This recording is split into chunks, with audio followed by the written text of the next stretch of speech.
بسم اللہ الرحمن الرحیم۔ معزز ناظرین، ٹرینڈز والا چینل کی جانب سے آپ کو محبتوں بھرا سلام اور خوش آمدید۔ آج کی یہ ویڈیو ڈینگی بخار کے حوالے سے ہے۔ Doctor Syed Hammad Nazir, consultant infectious disease, Shaukat Khanum memorial cancer hospital, Punjab سمیت پاکستان کے دیگر علاقوں میں آج کل ڈینگی بخار کی شکایت عام ہو رہی ہے۔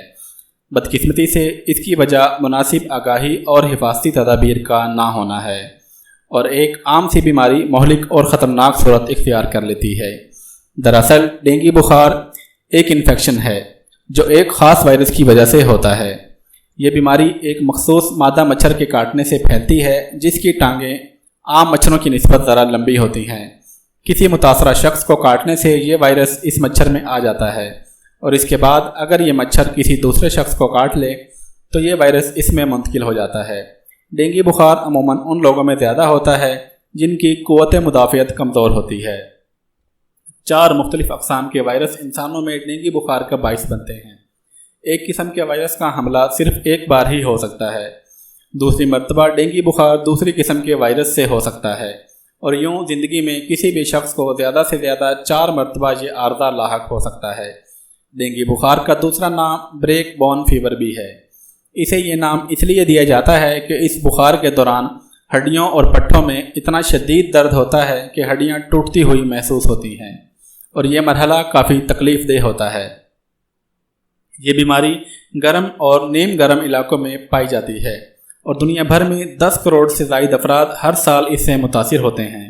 تاہم بروقت علاج سے اس مرض سے صحت یابی کا تناسب بہت زیادہ ہے، اور 99% مریض مکمل طور پر صحت یاب ہو جاتے ہیں، یعنی 1% سے بھی کم لوگوں میں یہ مہلک شکل اختیار کرتا ہے۔ دیگر مچھروں کے برعکس ڈینگی بخار کا باعث بننے والا مچھر بڑا صفائی پسند ہوتا ہے، اور گندے پانی کے جوہڑوں اور تالابوں کی بجائے یہ مچھر گھریلو واٹر ٹینکوں کے قرب و جوار، صاف پانی سے بھرے برتنوں، پودوں کے گملوں، غسل خانوں اور بارش کے صاف پانی میں تقریباً سارا سال ہی پلتا رہتا ہے۔ تاہم برسات کے موسم میں تیزی سے افزائش نسل کرتا ہے۔ عموماً یہ مچھر طلوع آفتاب اور غروب آفتاب کے وقت حملہ آور ہوتے ہیں، لیکن یہ ضروری نہیں، کیونکہ مچھر دن کے کسی بھی حصے میں کاٹ سکتے ہیں۔ وائرس زدہ مچھر کے صرف ایک ہی بار کاٹنے سے یہ بیماری انسان میں منتقل ہو جاتی ہے۔ یہاں اس بات کو بھی سمجھنا ضروری ہے کہ یہ بیماری براہ راست ایک شخص سے دوسرے شخص کو منتقل نہیں ہوتی، بلکہ مخصوص مچھر ہی اس کے انتقال کا باعث بنتا ہے۔ اس لیے ڈینگی سے متاثرہ مریض سے علیحدہ ہونے کی بجائے مچھروں کا کنٹرول کرنا ضروری ہے۔ بعض اوقات جو مریضوں کو علیحدہ رکھا جاتا ہے تو اس کی وجہ بھی یہی ہوتی ہے کہ متاثرہ شخص کو کاٹ کر یہ مچھر مزید بیماری پھیلانے کا باعث نہ بنے۔ وائرس کو لے جانے والے مچھر کے کاٹنے کے 4 سے 7 روز کے اندر ڈینگی کی علامات ظاہر ہو سکتی ہیں۔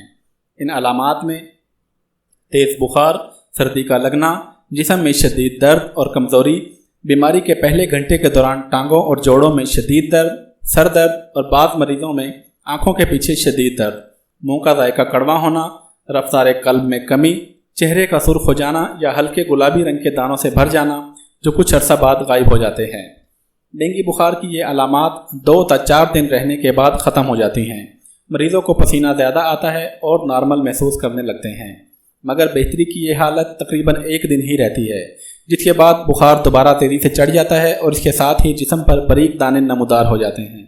اس بار چہرہ محفوظ رہتا ہے، البتہ ہتھیلیاں اور مسوڑے سوج کر سرخ ہو جاتے ہیں۔ ڈینگی بخار کی شدید شکل جو بہت خطرناک اور جان لیوا ہو سکتی ہے، اسے ڈینگی ہیمرجک فیور کہتے ہیں۔ اس سے 10 سال کی عمر تک کے بچے زیادہ متاثر ہوتے ہیں۔ اس کی نمایاں علامات میں آنکھوں کے پیچھے شدید درد، پیٹ درد، اور جسم کے مختلف حصوں، دانتوں، مسوڑوں، ناک اور مقعد سے خون رسنا ہے۔ خون کی باریک نالیوں سے خون رسنے لگتا ہے۔ خون میں پلیٹلیٹ ذرات کی مقدار خطرناک حد تک کم ہو سکتی ہے۔ خون کی نالیوں سے لیکیج ہونے سے ان میں موجود پانی نالیوں سے باہر رستا ہے۔ جسم سے خون کے دباؤ میں کمی واقع ہو سکتی ہے۔ اس حالت کو ڈینگی شوک سنڈروم کہا جاتا ہے، جو کہ موت کا باعث بھی بن سکتا ہے، البتہ اس کی شرح بہت کم ہے۔ ایسی حالت میں مریض کو انتہائی نگہداشت کی ضرورت ہوتی ہے، اور آکسیجن لگانے یا خون کی ضرورت بھی پڑ سکتی ہے۔ ڈینگی بخار کی تشخیص 2 طریقوں سے ہوتی ہے: مریض کی علامات سے اور لیبارٹری ٹیسٹ کے ذریعے۔ ابتدا میں اس کا انحصار علامات پر ہوتا ہے،